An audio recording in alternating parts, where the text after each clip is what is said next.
Vera Farmiga is here. She first gained attention in the 2004 independent film Down to the Bone.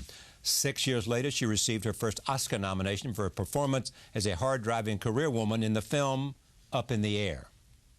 I thought our relationship was perfectly clear. I mean, you are an escape. You're a break from our normal lives. You're a parenthesis. I'm a parenthesis. I mean, what do you want? Tell me what you want.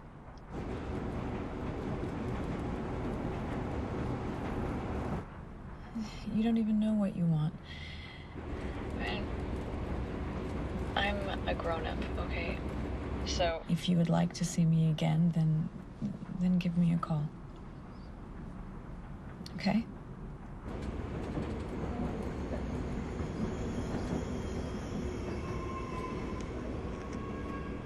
An Oscar-nominating performance. Now she has taken on a new challenge. It is directing. The new film is called Higher Ground. It premiered at this year's Sundance Film Festival.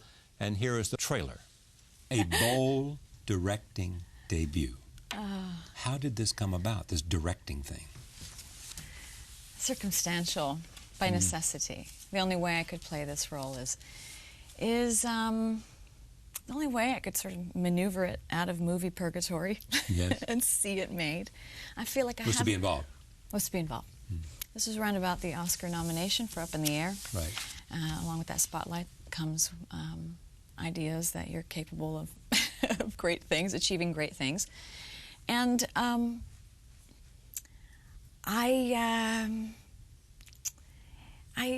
tried it. It's as simple as that. It was my little experiment in creating a media role for myself. Your experience in creating a media role for yourself? Yeah, I felt like I haven't had the opportunity since Down to the Bone, which was a real portraiture of feminine psyche and the struggles therein. I just haven't had that. I just haven't been able to take that trip. It with also, its magnitude. at some level, means that you want to have some control over your destiny. Don't we all? Yeah, we do. I mean, that's why they're revolting in the Arab Spring. We want some control of our destiny, not always be, under someone else's studio. Yeah, it was a challenge. It was a challenge. It was a wonderful challenge, and to me also, I think stories. I want to see stories that I recognize myself in, and that hardly ever happens. That's interesting. So this is based on Carolyn Briggs' memoir. What attracted you to it? Candor. That always attracts me to a woman that I meet. Candor and authenticity. Authenticity, genuine. Sort of saying this is my experience of it. I thought it was a uterus-y film. Uterus. Uterus, ballsy. Yeah. Film about faith. I think there are two very distinct kinds of films about faith, made for the believers, and poking fun of the believers. This is not. This is a different kind of film. Nah, I don't. I made. I think the aim of this film is not to convert, and not to unconvert. It's and just not to laugh at. Although you did want humor in it. Yeah. That's inherent to my personality. Wink, wink, nudge, nudge. Aren't we a funny lot? Aren't we a? So tell me her story that she encapsulated in the book, the character you play. This is a story about a woman through sort of a portrait, memoirs through the 60s, 70s, and 80s.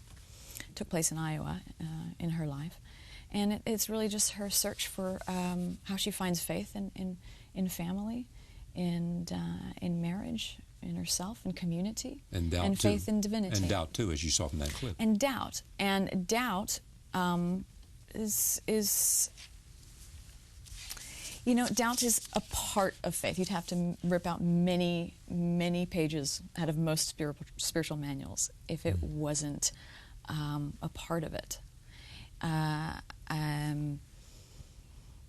And Carolyn's story really is sort of just an honest depiction of that, the struggle for identity, purpose, meaning. It resonated with me in very deep ways. The struggle for purpose, identity, and meaning. It's so lofty, I know. No. Listen, I'm going to hone in on it right now. Look, the spiritual path in my experience of it involves so much more than just like going to the bookstore and getting a self-help book and browsing through it on the weekends.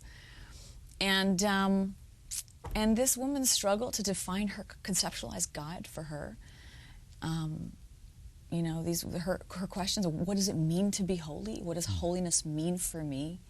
What does it mean to me to have a healthy soul, a well-equipped soul, a successful soul? These are big questions that challenged me in a way. It was odd terrain, and I loved that challenge. Did the directing come easy? Yes, easily enough. I was pregnant the whole time. But early pregnancy? Early pregnancy. I was, second trimester. Right. I was in the thick of it. Right. And the editing was magical? Hard? All of it. That's where you make your mark as the director. That's where in the editing room. In the editing room, and that's where your skills as a seamstress come in. You know, you cut on a bias, you hem it this way, and it becomes a gown. Or you take too much hem, it becomes a mini skirt. You know, it shape shifts there. How much later was this from the filming of The Departed? 7 years. 7 years. Okay. So you didn't have a chance to say to Marty. To ask Marty any advice. All the questions you wanted to ask him. Did you reach out to anyone and say, I'm making this film? Yeah. I actually tried to wriggle out of its grasp many times. I tried to wiggle away from the scenario. Oh, you did? You tried to get out of it and say, I can't do it, I'm too busy, I don't want to do it, I'm pregnant, I'm... Yeah, now's not the time, but how quickly not now becomes never. Yeah. And also, I think, you know, I had to take advantage of sort of the energy that was coming my way, and I wanted to play the role. I wanted also to be directed, so I did go to Deborah Granick. Take a look at this. Just looks like your sister. It is my and sister. Thaisa? Thaisa. Yeah. So did you make the movie you wanted to make? Yes. And more so. More so? It turned out better than you imagined? I think it turned out more powerful than envisioned. I knew it could be a powerful film in divinely mysterious ways. I'm asking a lot of audience members. I'm saying, take a leap with us, feet first, dive in, or head first. Right. You know, into the ungraspable mystery of the divine. Into our search for faith and yeah. Help. And you know, and let's see how you feel. And like, you know, ask yourself: Are you gonna make it to the other side? Are you gonna free fall endlessly? If you can do that, that's amazing. I mean, if you can say to an audience, you know, come to where I am and leave all of your own opinions aside. I'm asking for tolerance. Yeah. Positive tolerance, not, oh, this is the way they do it, let them do it their own way, but in a respectful fashion, you know, saying, you know, this is a woman's search to live a life of passion and intimacy within all those relationships, yes, with her concept of God, and you know, the struggle to continue having faith in marriage. I'm going to see a scene in just a moment of you with your husband in that very question. You know, going through a spiritual crisis in which your husband raises questions and the two of you have that dialogue. Yeah. Roll tape. Tell me about directing that.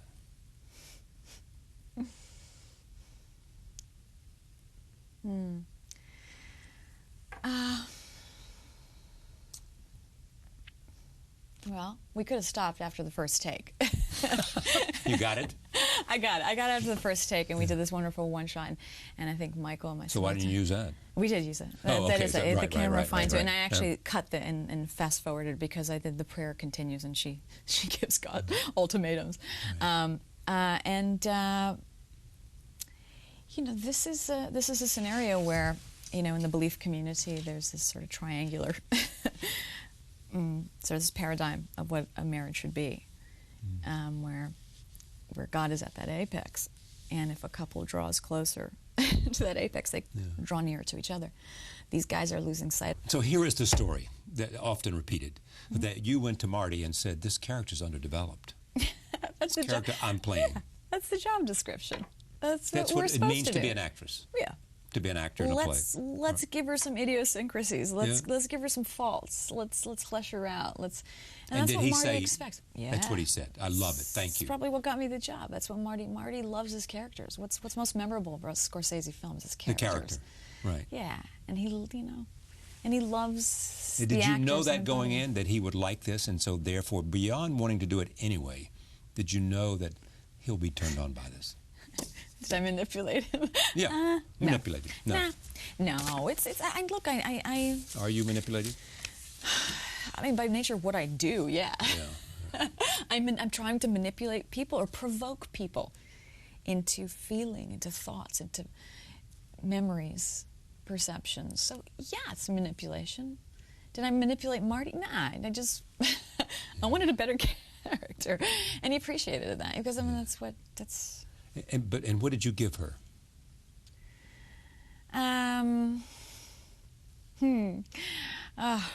Roll back in time and get my head in that space.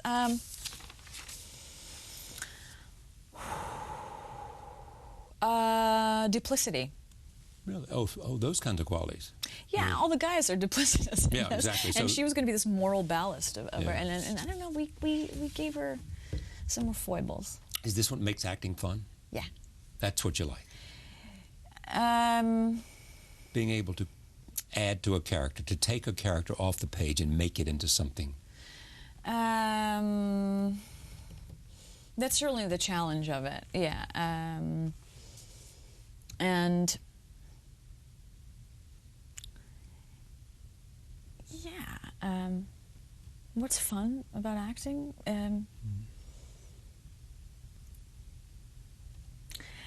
The funnest part for me is seeing the after effects of it, because it's a roll up your sleeves kind of a job for me. You know, let's just find truth of the moment here. Let's just tap into something. So how are you going to balance one, acting in roles that people want you, and at the same time taking what you've just done with such great success and letting it out? Things are coming my way. I mean, I never anticipated it. It was you know, it wasn't something I wanted to achieve, directing. I loved having the choice. I loved giving other actors opportunity. I have John Hawkes. I mean, cat's out of the bag with John Hawkes. But Norbert Leo Butz, the New York theater community knows him. But I mean, he's a powerhouse. The film hinges on his performance. Dagmara Dominchik, who plays Annika, my best friend, in the film, buxom actress, but powerful. Donna Murphy, Bill Irwin. I mean, these are good. You know, and I loved being instigated into performance by them. These guys make me a better actor. I loved giving them opportunities.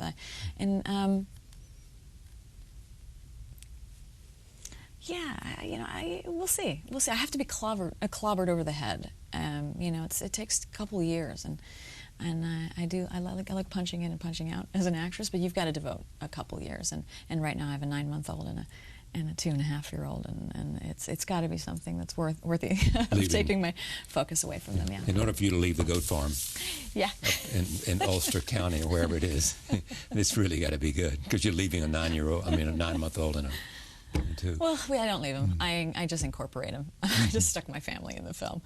Yeah, indeed. The Ukrainian community. You grew up in a small, tightly knit Ukrainian. Not so small. So small. They're fairly big, big pockets of the Ukrainian-American diaspora. Could you identify that experience in terms of who you are?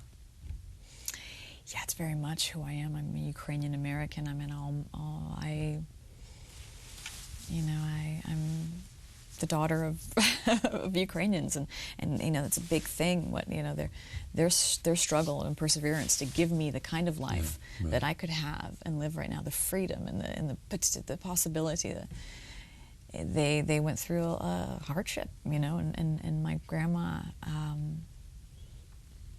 There's a lot of sacrifice and a lot, and that struggle, that journey over here is. It's part of my sort of genetic code, looking over my shoulder for Stalin, you know, and gratitude and I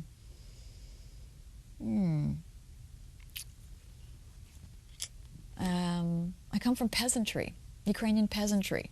They're hard workers. You know, not taking anything for granted. It is in abstract ways. I'm trying to figure out how that's. But I grew up in the Ukrainian community. I mean, all my extracurricular activities were Ukrainian. You know, it was. They must be celebrating. Yeah. Our own Vera. Верочка. Наша Верочка. Yeah. Thank you for coming. Thanks, Charlie, for having me. Much success. Thank you.